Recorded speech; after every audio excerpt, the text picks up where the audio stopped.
سورۃ النساء کی آیت نمبر 170۔ الحمدللہ وکفی السلام علی عبادہ الذین اصطفی خصوصاً علی سید الرسل وخاتم الانبیاء وعلى آلہ واصحابہ الاتقیاء اما بعد فاعوذ باللہ من الشیطان الرجیم بسم اللہ الرحمن الرحیم یا ایہا الناس قد جاءکم الرسول بالحق من ربکم فآمنوا خیرا لکم وَإِن تَكْفُرُوا فَإِنَّ لِلَّهِ مَا فِي السَّمَاوَاتِ وَالْأَرْضِ وَكَانَ اللَّهُ عَلِيمًا حَكِيمًا۔ یا ایہا الناس، اے ساری دنیا کے انسانوں، قد جاءکم الرسول بالحق من ربکم، یقیناً لا چکے رسول اللہ صلی اللہ علیہ وآلہ وسلم سچائی کو تمہارے پاس تمہارے پروردگار کی طرف سے۔ فآمنوا خیرا لکم، سو تم اس کو مان لو، اسی میں تمہاری بھلائی ہے۔ وَإِن تَكْفُرُوا، اور اگر تم انکار کرو گے، فَإِنَّ لِلَّهِ مَا فِي السَّمَاوَاتِ وَالْأَرْضِ، یقیناً اللہ ہی کا ہے جو کچھ آسمانوں میں ہے اور جو زمین میں ہے۔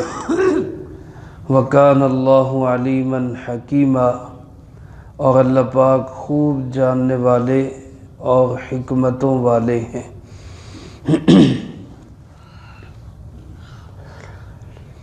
اس سے پہلی آیات مبارکہ میں بھرپور دلائل کے ساتھ یہودیوں کا رد کرتے ہوئے اس بات کو ثابت کیا کہ جناب محمد کریم خاتم النبیین بلند آواز سے کہہ دیں صلی اللہ علیہ وآلہ وسلم اللہ کے سچے برحق آخری نبی اور رسول ہیں۔ اب اس آیت مبارکہ میں ساری دنیا کے انسانوں کو مخاطب کر کے آپ علیہ السلام پہ ایمان لانے کا حکم دیا جا رہا ہے۔ اس کے بعد عیسائیوں کے متعلق، نصارہ کے متعلق، ان کے عقائد اور ان کے نظریات کے متعلق گفتگو ہے۔ یہ درمیان میں ایک آفاقی اور عالمی پیغام قرآن کریم نے دیا ہے۔ خطاب کا انداز دیکھیں، فرمایا یا ایہا الناس، اے ساری دنیا کے انسانوں۔ میرے محترم دوستو، قرآن کریم عالمی کتاب ہے، کسی ایک خطے کے لیے نہیں، کسی ایک علاقے کے لیے نہیں، کسی ایک طبقے کے لیے نہیں، کسی ایک قوم کے لیے نہیں، دنیا جہان کے تمام علاقوں، تمام قوموں، تمام زمانوں کے لیے آخری ہدایت نامہ اللہ رب العالمین کا وہ یہی قرآن کریم ہے۔ تمام علاقوں، تمام زمانوں، تمام خطوں، تمام قوموں کے لیے نبی جناب محمد کریم صلی اللہ علیہ وآلہ وسلم ہے۔ اللہ پاک سارے انسانوں کو مخاطب کر کے یہ حکم ارشاد فرما رہے۔ آج ہم نے اس کو مخصوص لوگوں کے لیے سمجھ لیا، قرآن کریم کو مخصوص کاموں کے لیے بنا لیا۔ یہ برکت کی کتاب ہے، مردے بخشوانے والی کتاب ہے، مرنے والوں پہ پڑھنے والی کتاب ہے، اس میں کوئی شک نہیں، یہ سارے اس قرآن کریم کے فوائد ہیں۔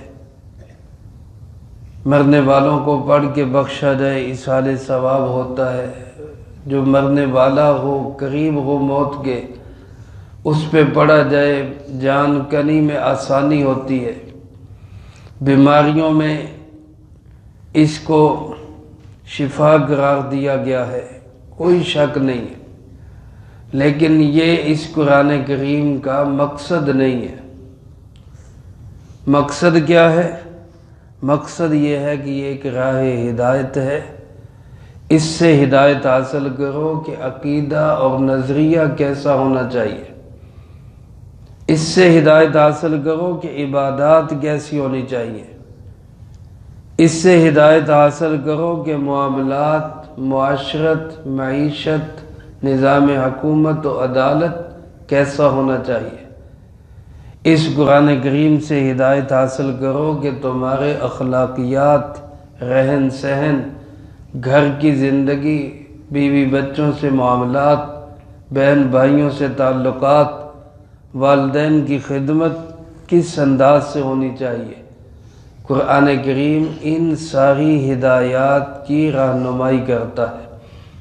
اصل مقصد اور اصل اس کتاب کا ٹارگٹ یہ ہے، لیکن بدقسمتی سے آج ہم مسلمانوں نے ہی اس کو صرف برکت کی کتاب بنا لی، گھر میں اس کو سجا کے سنوار کے اونچی جگہ پہ رکھ دینا ہے، جہاں پڑھتے ہوئے بھی ہمیں سالوں گزر جاتے، تلاوت کرتے ہوئے بھی سمجھنا تو دور کی بات ہے۔ اللہ پاک ہمیں معاف فرمائے اور اس کتاب کو سمجھنے کی توفیق نصیب فرمائے۔ قرآن کریم ساری انسانیت کو مخاطب کرتا ہے، اس میں تمام قوموں، تمام علاقوں، تمام زمانوں کے لوگ مخاطب ہیں۔ اے انسانوں، کیا حکم ارشاد فرمایا؟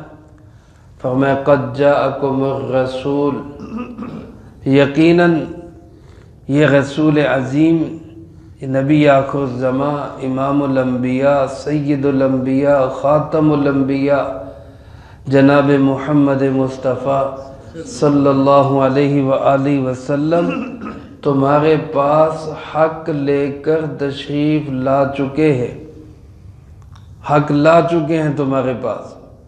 من ربکم، لائے کہاں سے ہیں؟ تمہارے پروردگار کی طرف سے، اس اللہ کی طرف سے جو تمہیں پالنے والا ہے۔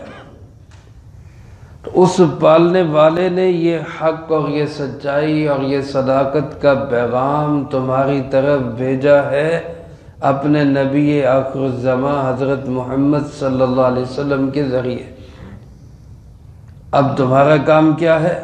فرمایا فآمنوا، اس پہ ایمان لے آؤ، اس کو مان لو، اس کو تسلیم کر لو۔ جن کا ایمان ہے وہ اللہ سے استقامت مانگے۔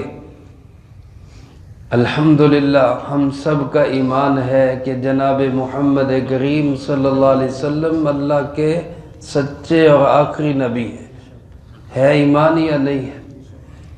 اللہ ہمیں اسی ایمان پر موت نصیب فرمائے۔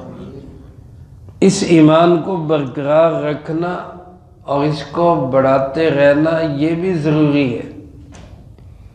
اللہ پاک نے یہاں مخاطب کر کے فرمایا جو مومن نہیں وہ ایمان لے آئے، جو مومن ہیں وہ اپنے ایمان کو بچا کے رکھیں، کہیں ایمان خراب نہ ہو جائے۔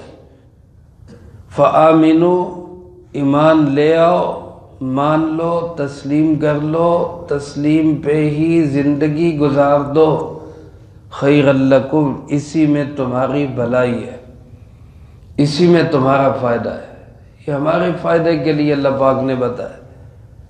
اس کو مان لیں گے، تسلیم کر لیں گے، دنیا میں بھی عزت ملے گی، آخرت میں بھی نجات اور کامیابی ملے گی۔ نہیں تسلیم کریں گے تو اللہ کا کیا نقصان ہوگا؟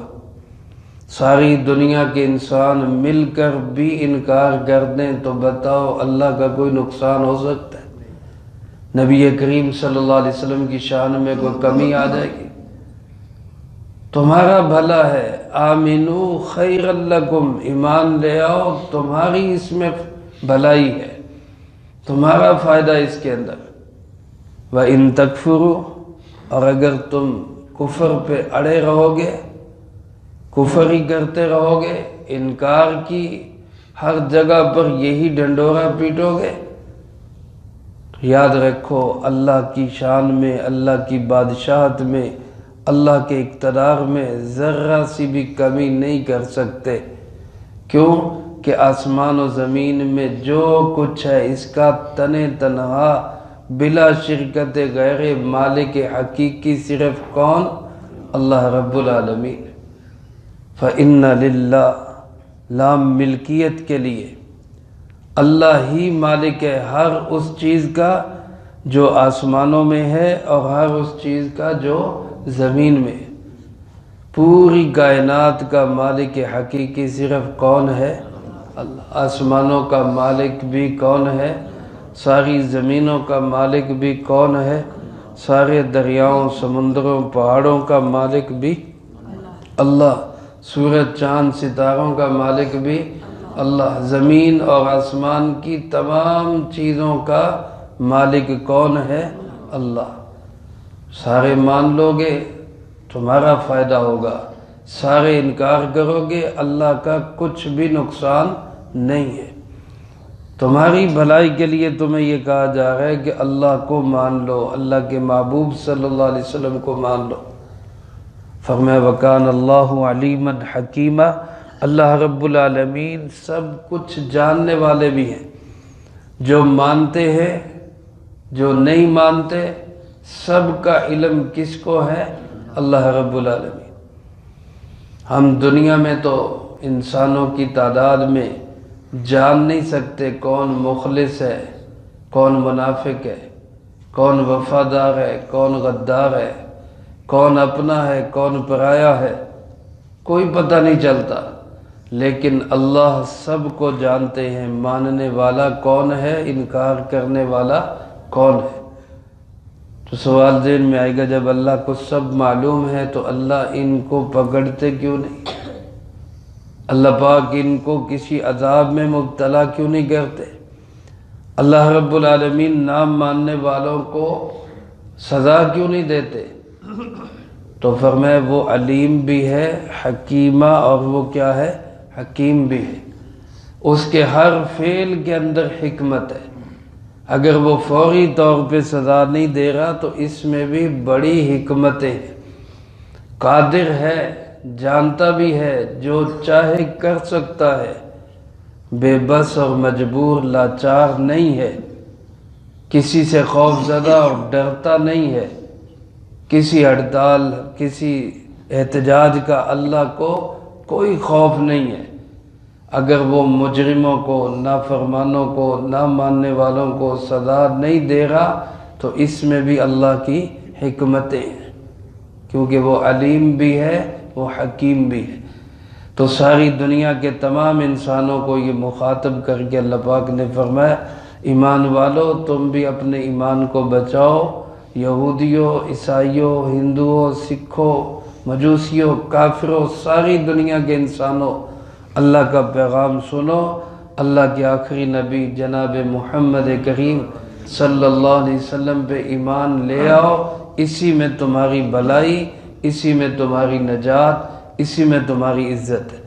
اللہ پاک مجھے آپ کو اس پیغام کو سمجھنے کی بھی اور سارے عالم میں اس پیغام کو پہنچانے کی بھی توفیق نصیب فرمائے۔